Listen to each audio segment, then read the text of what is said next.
Week 8 of diving, week 8 of training. This week in terms of training actually kind of sucked, and I'm not going to sugarcoat it. I'm not going to give you all the details, but I've just been having a lot of troubles this week in terms of injury. So Monday I had a really good day of training, but towards the end my foot, as you guys know, I've had 2 surgeries on, was not doing so hot. And since it wasn't doing so hot, I wanted to make sure I took the precautions to make sure it's safe, it's healthy, and it can recover. Because if you guys don't know, all the videos are on this channel so you can go back and watch them, but I had a stress fracture in my foot.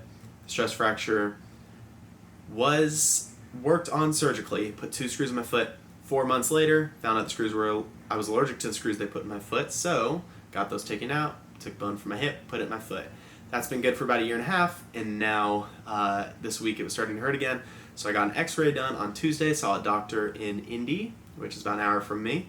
And then Thursday I got an MRI, and today I heard the results of the MRI, and they're good, nothing bad, just need to, either rest or take different precautions in terms of recovery in my training just to make sure that we're able to maintain what's going on. But we think it's just a week where it wasn't feeling great, and sometimes that's going to happen when you have surgeries.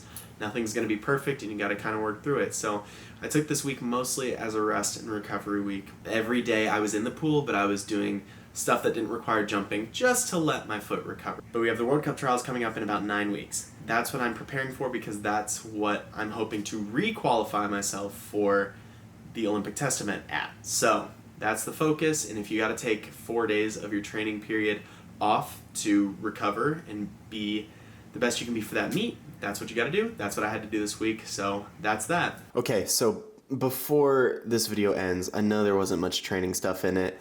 I decided, while I still have the Sony a7 III, I have to return it tomorrow. I rented it for a wedding I shot yesterday. I'll film a little bit more of my Sunday. So here's a mishmash of what I've been up to at home, playing some guitar, been learning some stuff. Also, I filmed myself painting my bass green. Here, let me show you. So right there, my bass guitar is now green. It used to be black. I filmed myself painting that like months ago and never released the footage. So I might as well throw that footage in this video too, because last week's training video was only 2 minutes. This one was going to be under 2 minutes. Let's do a little more documentary stuff this week, Steele. Come on, here we go. So this is what it looks like before I take it apart and color it. Take a mental picture? Taking a physical picture. Oh, okay. Gonna hopefully make it green. Okay, the priming's been done to the front and the back. I have no way to hang it up, so I'm just doing one side at a time. 2 coats of primer on each side. Let it dry, and later tonight, I'm gonna start with the color. All right, the paint is on the front side, so tomorrow, after all this dries, I'll do the back side. Front side's looking good. Okay guys, I have completely painted the entire thing. Let me see if I can show you real quick. The back side has been drying for a whole day.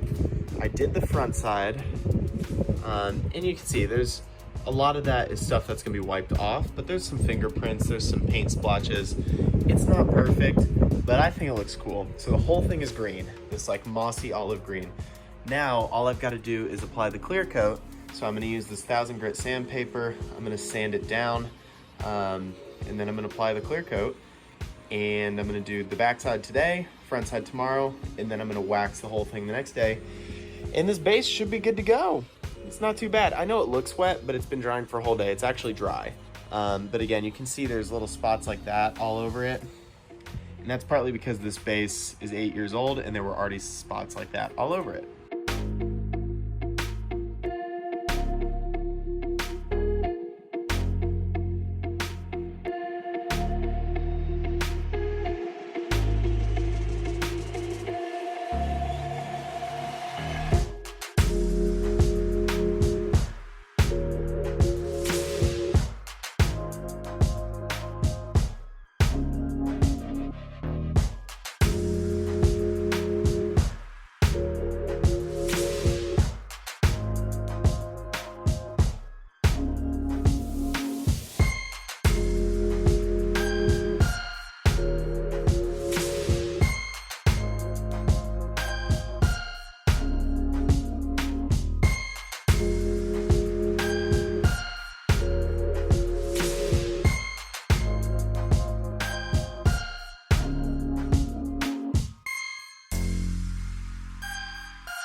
And here's the finished product. I know those clips are like literally 3 or 4 months old. When was that filmed? That was filmed like June, end of June, beginning of July. So it's been a bit. I actually haven't played bass in probably a couple weeks because I got a new guitar and I've been playing a lot of guitar. But I think this whole painting thing turned out pretty well, other than the fact that the volume pot now just doesn't work. So there's what it sounds like. You twist it a little bit, completely cuts out. So it's either got to be volume 100 or 0, which is fine. And the tone pot does nothing. So doesn't change the tone, doesn't change the sharpness, but it is what it is. This bass was about $100 8 years ago, so you know I wasn't too distraught. I was just happy that it still worked when I put the electronics back in. So let's give it a little test run.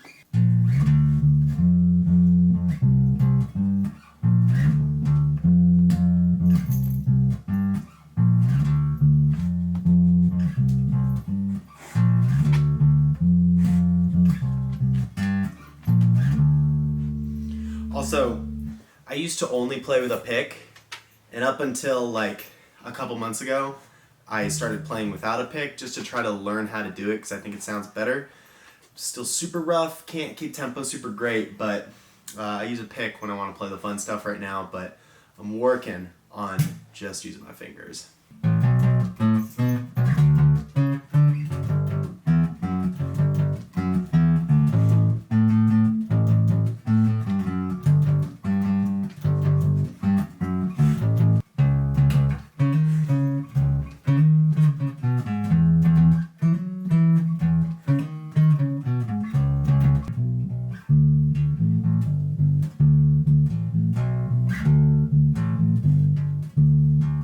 That is the bass.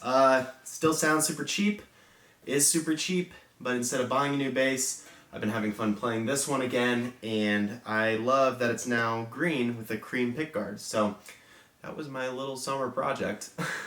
Okay, and yeah, so bass playing's rough. Haven't really played too much bass in the past month or so because I got this. It's only a Squire Bullet Telecaster, Lake Placid Blue, but I've had a Les Paul Jr. for 8 years that sounds like hot garbage, and so I wanted something new, fresh, and this was on sale for $100. So you know me, going for cheap guitars while I'm still learning. Took online lessons, and now I'm actually going to be signing up for in-person lessons soon. But yeah, I've spent a lot of time playing this, just learning the scales, learning how to play chords fluidly. Still super rough, still super bad, but it brings me a lot of rest, and I really love playing.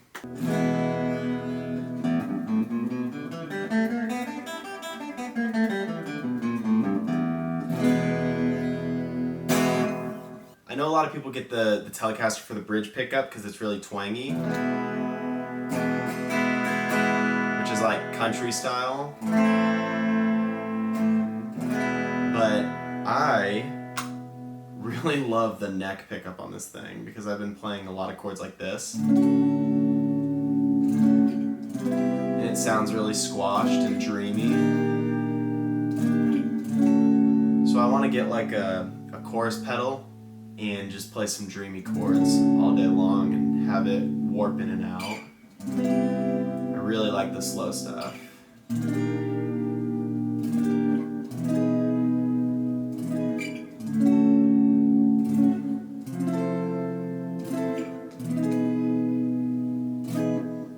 I love the neck pickup in this guy.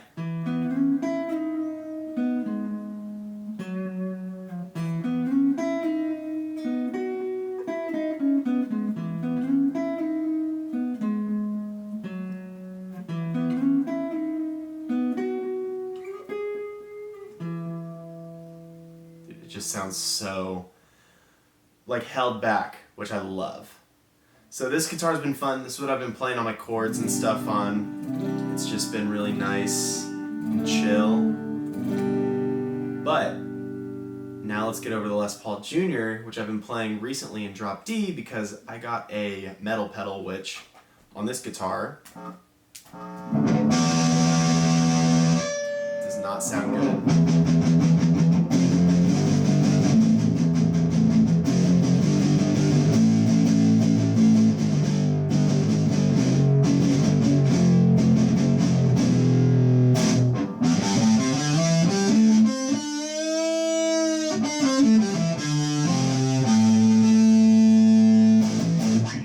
So, there's a piece of me that's in the process of learning like nice, dreamy, beautiful, slow chords. I'm not going to be a shredder. I understand that. That's not my goal.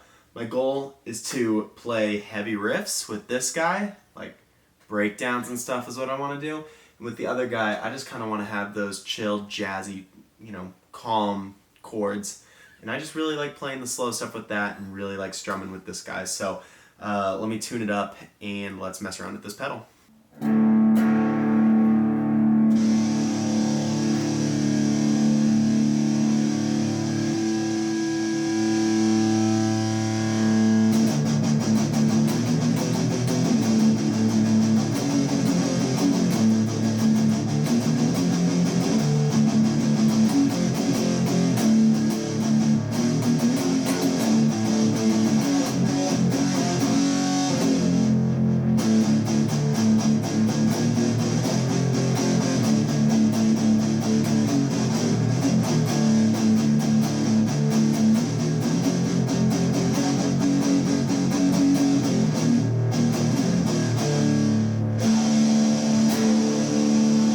So loud and I live in an apartment.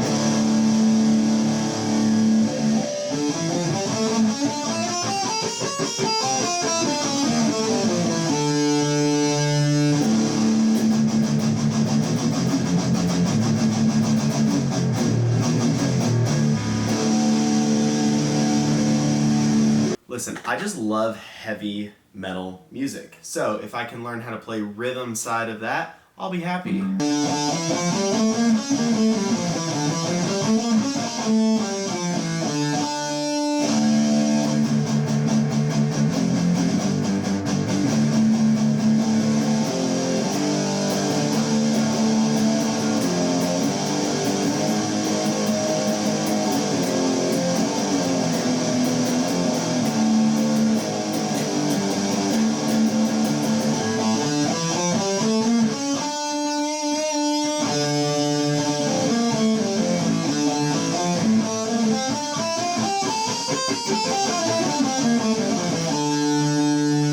Obviously, long way to go. But, I'm learning the basic scales. It's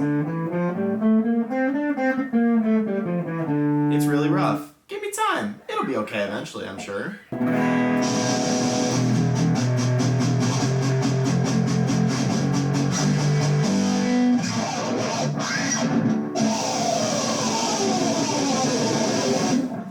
It's ridiculous. Thank you guys for watching. Shout out to all the members of my Patreon page on screen right now. These are the people that have chosen to support me, what I do, and they have either chosen to support me at gold medal, silver medal, or bronze medal tiers. So thank you to all of you on screen right now. Your support helps me make these videos possible and helps me make them the best I can be.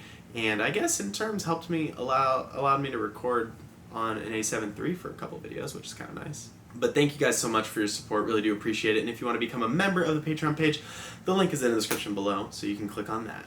And that's it for I think this is week 8. Yeah, week 8 of these training vlogs. So I will see you guys over in week 9, and let's hope week 9 has a lot more diving to it.